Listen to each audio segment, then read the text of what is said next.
This video involves a circle alignment that I found beginning and ending on Amsterdam Island, a small island in the French Subantarctic Islands.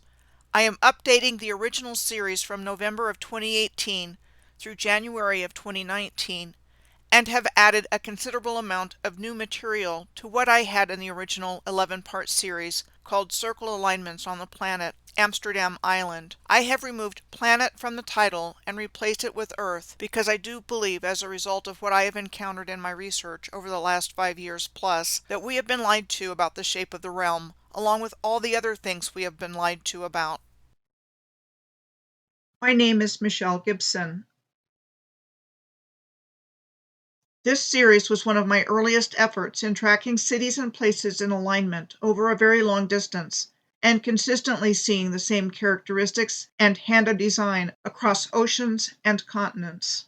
The process of doing the research along this alignment and other alignments has provided extensive evidence for a worldwide advanced civilization, which has been deliberately suppressed, misattributed, and removed from our collective awareness so that we wouldn't know about its existence. For comparison of similarity of appearance is the Temple of Khnum, pictured on the left, in Egypt, and the Victorian-era Temple Mill in Leeds, England, on the right. This advanced civilization that developed on Earth originated in the far distant past in ancient Mu, also known as Lemuria, and that this was the same civilization known as Atlantis, which I believe existed up until relatively recent times and represents the missing positive timeline of humanity. While this map may not represent the actual extent of the Earth's landmass at the time of the fall of Atlantis, which I have come to believe took place relatively recently in time as opposed to many thousands of years ago, it is the closest representation on a map that I could find to a depiction of the continental landmasses being much more connected than what we have been taught to believe in our historical narrative, which doesn't even officially confirm the actual existence of Lemuria and Atlantis. Mu and Atlantis are treated more like historical maybes.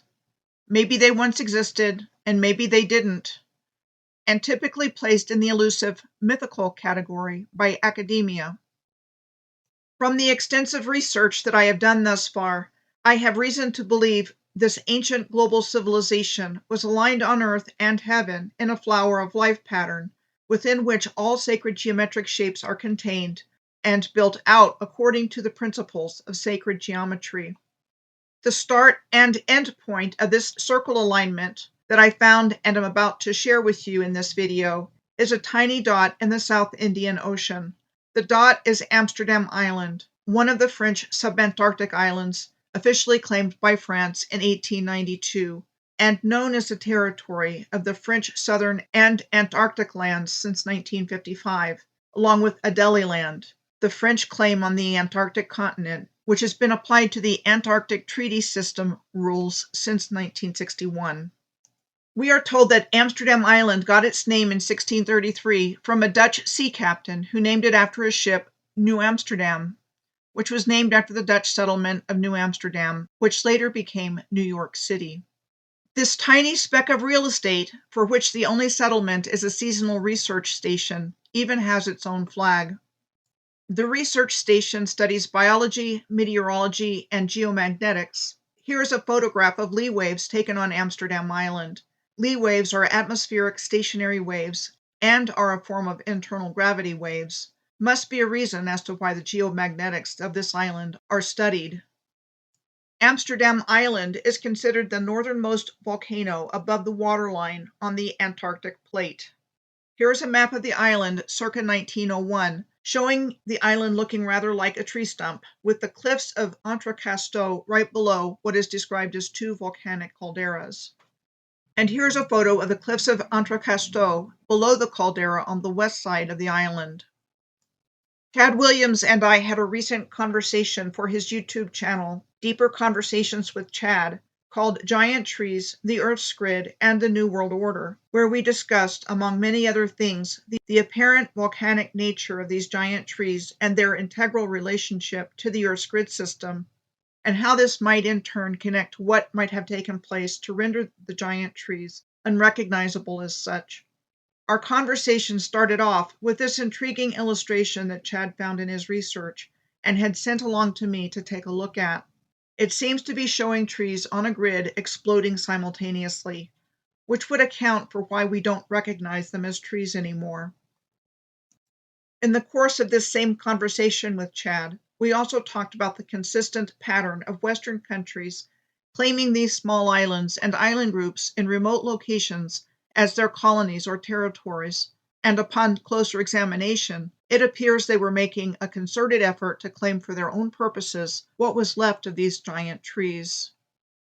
Besides the 4 islands claimed by France in the French southern and Antarctic lands of Amsterdam, St. Paul, Kerguelen, and Crozet in this region, we find the British in the same region claiming for its empire places like the British Antarctic Territory on the top left, South Georgia and the South Sandwich Islands on the top middle, and Tristan da Cunha, the home of the world's most isolated settlement, which takes 6 days each way by boat to get to and from. Leaving Amsterdam Island, the next place we come to on the alignment is Port Louis, the capital of Mauritius. Mauritius is officially the Republic of Mauritius, and in addition to the main island, consists of the islands of Rodriguez, Agalega, and St. Brandon. These islands are 1,200 miles, or 2,000 kilometers southeast of the African continent. Mauritius was initially colonized by France in 1715, who in turn ceded it to the British in the 1814 Treaty of Paris. It gained its independence from Britain in 1968 and became a republic in 1992. In a comparison of what seems to be the same style of architecture in very different places, this is the Port Louis Natural History Museum on the left, said to have been constructed in 1880.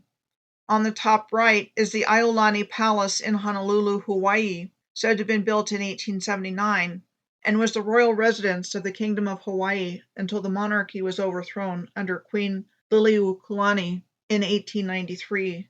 And the Natural History Museum in Merida, Mexico, on the bottom right, said to have been built between 1909 and 1911. And for further comparison for similarity of appearance, here are photos of the harbor at Port Louis on Mauritius in the Indian Ocean on the left, Freeport Harbor on Grand Bahama Island in the Atlantic Ocean in the middle, and Honolulu Harbor in Hawaii in the Pacific Ocean on the right. These are just a few of countless examples of harbors from around the world with man-made shorelines and docks. I first learned about Mauritius from an amazing French archaeologist named Antoine Gigal, and its massive walls, hydraulic systems, and road systems that are all connected with the pyramid complexes there. Much of her work is in Egypt, but she has ventured to other places in her quest for knowledge and understanding, and she has documented much evidence of the sophisticated technology of the ancient civilization. I first learned about the 7 pyramids of Mauritius several years ago in a 2011 megalithomania presentation by her. They are terraced structures made of black volcanic stone. Interesting, there are 6 terraced pyramids also made of black volcanic stone in Guimar on the island of Tenerife in the Canary Islands. In both places, they are in perfect astrological alignment with the winter and summer solstice. Besides the same style of terraced pyramids, Mauritius and Tenerife in the Canary Islands also share a volcanic history as well. First, Mauritius. Mauritius itself is called a massive shield volcano, a broadly domed volcano with gently sloping sides formed from fluid basaltic lava flows, and has a line of craters bisecting the main island as diagrammed here. One of the craters, Trou au Cerf, which interestingly translates from the French to deer hole, is described as a dormant volcano with a well-defined cone and crater on the outskirts of Curepipe, the second largest city of Mauritius. This is a view from Curepipe of what are called the Trois Mamelles and Mount Rempart. Trois Mamelles translates from the French as 3 breasts.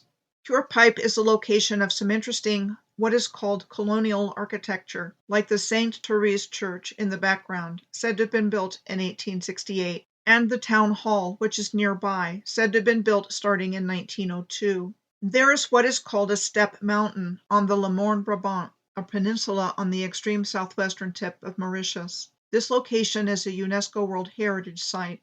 The Le Morne in the peninsula's name could well refer to the original people of this land. The Maroons of the Indian Ocean were described as the descendants of Africans who escaped from slavery, and not as the Moorish original people of these lands, which is nowhere to be found in our historical narrative.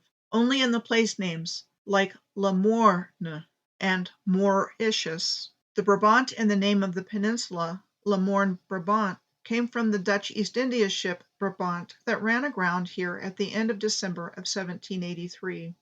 Interesting to note, there appears to be an underwater waterfall next to it, though it is described as an optical illusion and not actually a waterfall.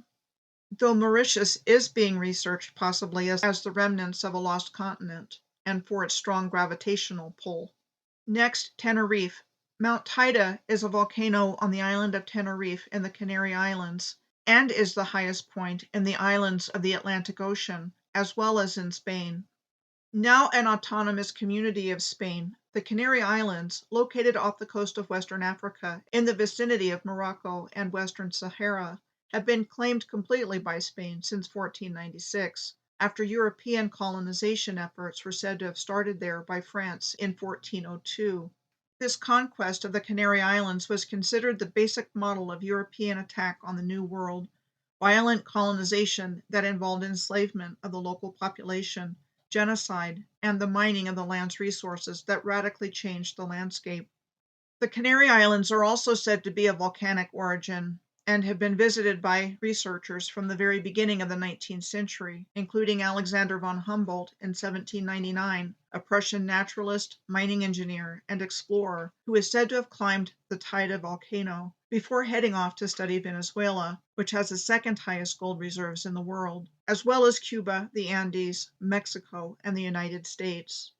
Then in 1815, the same year as the Congress of Vienna, which reorganized Europe after the Napoleonic Wars ended, the German geologist and paleontologist Leopold von Buch visited the Canary Islands, where he primarily studied the production and activities of volcanoes. Leopold von Buch studied with Alexander von Humboldt at the Freiburg University of Mining and Technology, and was considered a founder of modern geology. Even though it is nowhere to be found in the written record, I firmly believe these two men were key figures in the study of what remained of the giant trees around the world, and the relationship of these giant trees to volcanoes, as well as their role in the creation of precious metals and minerals, and hence their desirability for mining locations. The Freiburg University of Mining and Technology is the oldest school of mining and metallurgy in the world, having been established in 1765 by Francis Xavier of Saxony of the House of Wettin. Its main purpose was the education of highly skilled miners and scientists in fields connected to mining and metallurgy. It is interesting that the coat of arms of the German House of Wettin has a wyvern tail in the middle of it, and I found this coat of arms of Tenerife showing a large tree in the center and wyvern supporters on either side. I do think these heraldic devices are telling us truths that have been well hidden from us. Wyverns are two-legged, winged creatures that are similar to dragons, but unlike dragons, which can be good or evil, they are unambiguously malicious predators. Wyverns in heraldry signify war, envy, and pestilence. Primarily through Queen Victoria and Prince Albert, first cousins and members of the House of Saxe-Coburg and Gotha of the Ernestine branch of the House of Wettin, the original royal houses of Europe were completely replaced by this obscure German ducal lineage. Humboldt University in Berlin was named after Alexander von Humboldt and his brother Wilhelm. It was first opened in 1810 and was regarded as one of the world's preeminent universities in the study of natural sciences in the 1800s and 1900s. Famous faculty and alumni included such luminaries in our current historical narrative as theoretical physicist Albert Einstein, Karl Marx and Friedrich Engels, co-collaborators on the Communist Manifesto, Otto von Bismarck, the first chancellor of the German Empire, and the mover behind the 1884 Berlin Conference, which carved up the African continent between the European powers, Georg Hegel, whose philosophy gave us the Hegelian dialectic of problem-reaction-solution, and the brothers Grimm, best known for their fairy tales, which have such storylines as eating people, as in Little Red Riding Hood and Hansel and Gretel. For one of many examples, the German Benedictines were said to have been quite active in establishing institutions for German immigrants to America during the 1840s and 1850s, like in Atchison, Kansas. When I saw the view of Atchison, Kansas in the top left photo, I was immediately reminded of the view of the city of Santa Cruz de Tenerife on the island of Tenerife on the bottom left, with the shared building style, directional orientation of the buildings, and placement of the windows in twos, threes, and fours. Then on the right is a picture of the ancient city of Ouarzazate, Morocco, which I had encountered in my research, and its appearance reminded me exactly of Santa Cruz de Tenerife and Atchison. And like with Mauritius in the Indian Ocean, it is important to note that the Canary Islands have long been rumored to be the remnants of a lost continent as well. In the case of the Canary Islands, they have been rumored to be the lost continent of Atlantis.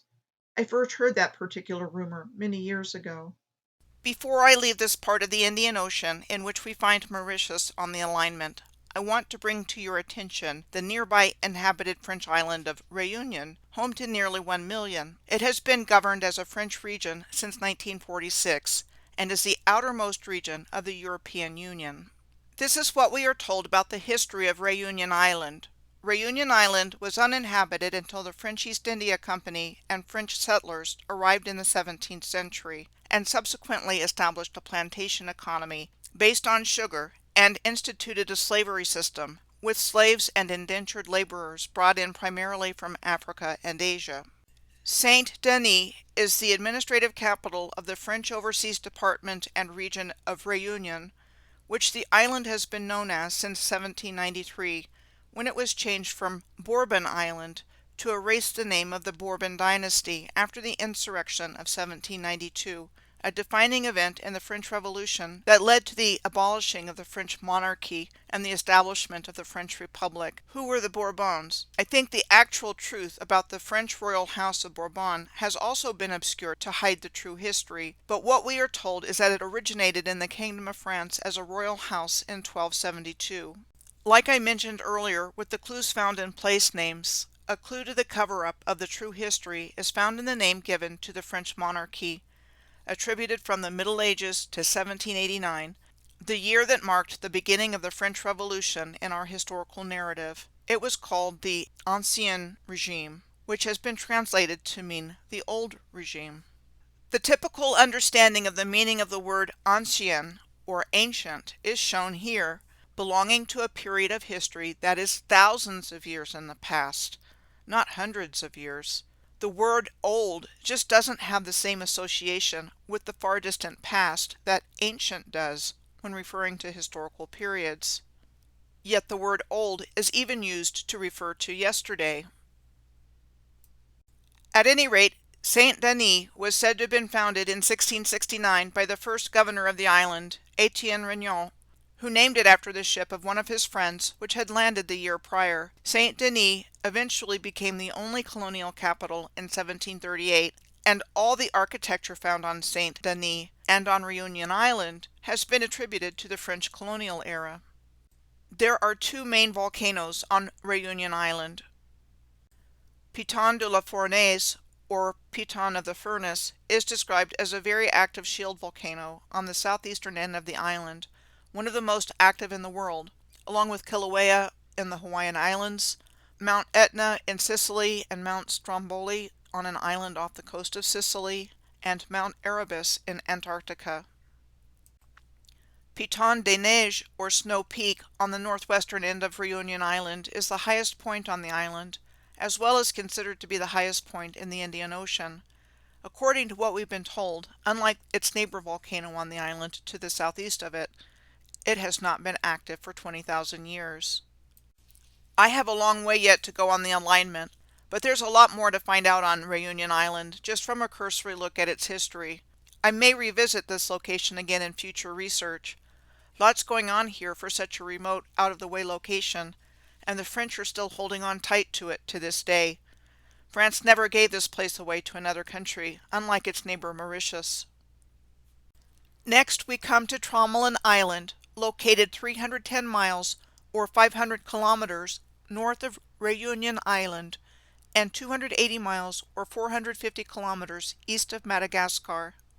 Tromelin Island is a small, low, flat island. Besides being a seabird and sea tortoise sanctuary, the only structure here is a meteorological station used to gather data in order to forecast hurricanes and cyclones. It is administered as part of the French Southern and Antarctic lands as a French overseas territory. However, the island nation of Mauritius claims sovereignty over the island.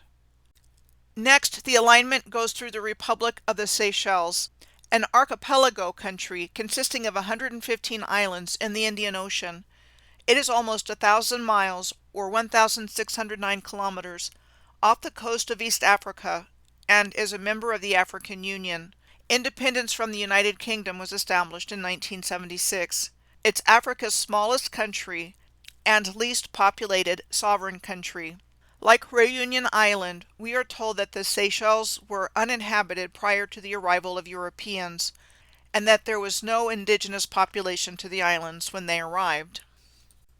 The British East India Company first landed here in 1609. The French arrived here in 1770 and claimed the Seychelles as theirs, and the British arrived to settle the Seychelles in 1794. The British and the French had competing interests here until the Seychelles came under full British control in the 18th century. The capital of the Seychelles, Victoria, is on the main island of Mahé.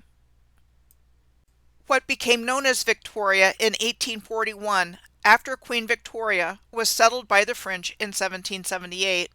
The Victoria Clock Tower in the city center is called the oldest historical landmark in Victoria, and is a replica of, in one reference, a clock that was erected in 1897 near Victoria Station in London, and in another reference it was a replica of Big Ben. Whatever it was said to be a replica of, it was inaugurated in 1903 by the British administrator of the Seychelles. The Immaculate Conception Cathedral in Victoria was said to have been built in 1874 in the French colonial style of architecture. This is a beachhead on Mahé in the Seychelles on the top left, compared with the Vaha Beach in Korčula, Croatia on the top right, Myrtos Beach on the Greek island of Kefalonia on the bottom left, and Grama Bay in Albania on the bottom right. These are just a few of countless examples of the same style of beachhead found around the world that I find interesting to note. These islands are also known as the granitic Seychelles. Here is an assemblage of photos of the interesting looking rock formations on the coasts of these islands on the left, and on the right are photos of similar looking rock formations on the Natuna Islands, part of Indonesia, and located in the South China Sea, off the northwest coast of Borneo. I found the Natuna Islands on a different alignment, which is how I even knew about them. Next on the alignment is Mogadishu, the capital and largest city of Somalia. It is located in the coastal Banadir region on the Indian Ocean and has been an important port city for thousands of years. This is a historic photo of Mogadishu. It was the capital of Italian Somaliland of southern Somalia from 1889 to 1936. When the Somali Republic became independent from Italy in 1960, it was known as the White Pearl of the Indian Ocean. The Somali Civil War started in the early 1990s, after the ousting of Siad Barre in 1991, who had been serving as president of the Somali Republic since 1969. The Somali Civil War has been ongoing for years. The situation started to stabilize in 2011, and in 2012 a new government was formed with a passing of a constitution and election of a president, but it has never ended. It is estimated that at least 500,000 people have been killed as a result of it. The following photos will show you what happened to the historic buildings of Mogadishu as a result of years of conflict. This is the Villa Somalia, the presidential residence, before the president was ousted and as a result of civil warfare, and after, as the result of civil warfare. This is a historic picture of Mogadishu Cathedral on the left and the Seville Cathedral on the right. Seville was the capital of Moorish Spain. In particular, note the same double window design component of both of the cathedral's towers. This is what remains of Mogadishu Cathedral today. Gotta wonder if these civil wars were and are created to destroy the infrastructure of the original civilization. Leaving Mogadishu, we head across the eastern region of Ethiopia, known as Ogaden, part of the Somali region of Ethiopia. The majority of its inhabitants are Somali clans. It is described as a semi-arid to hot desert climate that is part of the Somali acacia, Commiphora bushlands, and thickets ecoregion in the Horn of Africa. It extends along the floor of the East African Rift, where the African plate is splitting into two plates, the Somali plate and the Nubian plate. The red triangles are showing the location of historically active volcanoes. The Simien Mountains northwest of this region were said to have formed prior to the Great Rift Valley. The Ogaden War took place between Ethiopia and Somalia between July of 1977 and March of 1978. The administration of the British Protectorate of Somaliland had given Ethiopia this land in 1948 as the result of an 1897 treaty. The Soviet Union supported Ethiopia after Somalia invaded the region. Ethiopia won the war with the support of Cuban armed forces, Soviet advisors, and over $1 billion worth of military supplies airlifted by the Soviet Union. The origins of the Somali Civil War resulted from the demoralization in the Somali armed forces and the people of Somalia caused by the loss, eventually leading to the overthrow of President Siad Barre in 1991, who had been a Marxist-Leninist military dictator of Somalia since 1969, after the assassination of the President of the Somali Republic, the name given to the newly independent state of Somalia after its independence from Great Britain. It is important to note that the overthrow of the Ethiopian Emperor Haile Selassie took place 3 years earlier, on September 12th of 1974, in a coup also initiated by a Marxist-Leninist faction in the Ethiopian military, and marked the beginning of a 17-year-long Ethiopian civil war, leaving 1.4 million dead. The Ethiopian Civil War formally ended in 1991, the same year that Siad Barre was overthrown and the Somali Civil War started. The Solomonic dynasty, also known as the House of Solomon, was the former ruling dynasty of the Ethiopian Empire. Its members were lineal descendants of King Solomon and the Queen of Sheba through their son Menelik I, the first emperor of Ethiopia. Haile Selassie was the last emperor of Ethiopia from 1930 to 1974. The full title traditionally of the emperors of Ethiopia was Elect of God, Conquering Lion of the tribe of Judah, and King of Kings of Ethiopia. There seems to be a pattern emerging in this part of the world.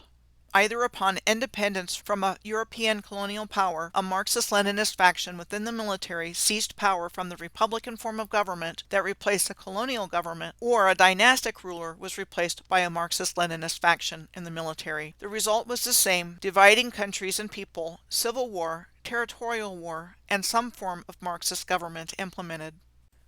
We are heading to Berbera in the region of northern Somalia known as Somaliland today. Somaliland declared independence from Somalia in 1991 following the ouster of Siad Barre after a decade of state repression and civil war in the region. It is a self-governing region, though not recognized as a sovereign state internationally. As mentioned previously, this region had been a former British protectorate from the 1880s to 1960. Berbera is located on the Gulf of Aden and was the capital of British Somaliland Protectorate from 1884 to 1941. It is still the capital of the Sahel region of Somaliland. Berbera is strategically on an oil route. It has a deep harbor, and it is situated near the entrance to the Red Sea. From antiquity, Somalia has been an important commercial center, and likely the location of the ancient land of Punt. Punt was a trading partner with Egypt, and was a wealthy country that was rich in resources and exotic goods. There is still a region of Somalia today known as Puntland, adjacent to Somaliland. Berbera was once a powerful and well-built city that has served as a major commercial center and port since antiquity, and has a glorious past in terms of importance to the region. Berbera is looking quite rough these days. These photos are of crumbling historic buildings in Berbera's old town. I'm going to end this video here and pick up the alignment in the Gulf of Aden on the way into Yemen in the next video.